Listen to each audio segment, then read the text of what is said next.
ഇത്ര കാര്യമായിട്ട് ശ്രദ്ധയോടുകൂടി നോക്കിയിരുന്ന് ജോലി ചെയ്യുന്നത് എന്താന്ന് വെച്ചാൽ ഇലക്ഷൻ്റെ റിസൾട്ട് വരുന്ന ദിവസമായിരുന്നു കേട്ടോ അന്ന്. ഉമ്മച്ചി രാവിലെ തന്നെ, അതായത് വോട്ട് എണ്ണുന്ന ആ ഒരു ടൈമിൽ തന്നെ ആള് ടി വിയും വെച്ച് രാവിലെ തന്നെ ടി വിയുടെ മുമ്പിൽ ഇരിക്കുക. കാരണം റിസൾട്ട് അറിയാൻ വേണ്ടിയിട്ടേ. ആള് ചെറിയൊരു രാഷ്ട്രീയക്കാരിയാണ്.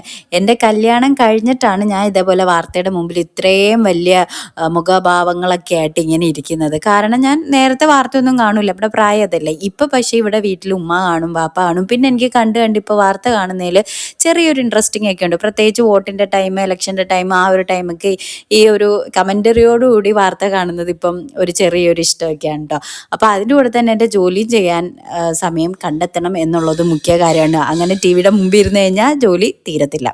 അപ്പോൾ ഇന്ന് കുറച്ച് കേരമീൻ കിട്ടിയിട്ടുണ്ടായിരുന്നു. അപ്പോൾ അത് മുളക് കറി വെക്കണം. പിന്നെ ആ ചെയ്തുകൊണ്ടിരുന്നത് മുരിങ്ങയില ഒന്ന് കിള്ളി എടുത്തിട്ടുണ്ടായിരുന്നു. അതൊന്ന് എനിക്ക് തോരനും വെക്കണം. പിന്നെ ഒന്ന് കുറച്ച് പരിപ്പിട്ടിട്ട് ആ ഒരു കറി ഉണ്ടല്ലോ, നമ്മുടെ ലൂസായിട്ട് വെക്കുന്ന കറി, അതും കൂടെ വെക്കണമെന്നുണ്ടായിരുന്നു. അങ്ങനെ മീൻകറിയായി, പിന്നെ അതേപോലെ തന്നെ തോരനുമായി. ഏറ്റവും ലാസ്റ്റ് ആയപ്പോഴത്തേക്കിനാണ് പരിപ്പും കൂടെ ചേർത്തിട്ടുള്ള കറി വെക്കുന്നത്. അപ്പോൾ ഒരൊറ്റ മുരിങ്ങയില കൊണ്ട് 2-3 കറി ഞാൻ എന്തായാലും ഉണ്ടാക്കിയിട്ടുണ്ട്. അപ്പോൾ വീഡിയോ ഇഷ്ടപ്പെട്ടാൽ സബ്സ്ക്രൈബ് ചെയ്യാൻ മറക്കല്ലേ. Thanks for watching. ബൈ.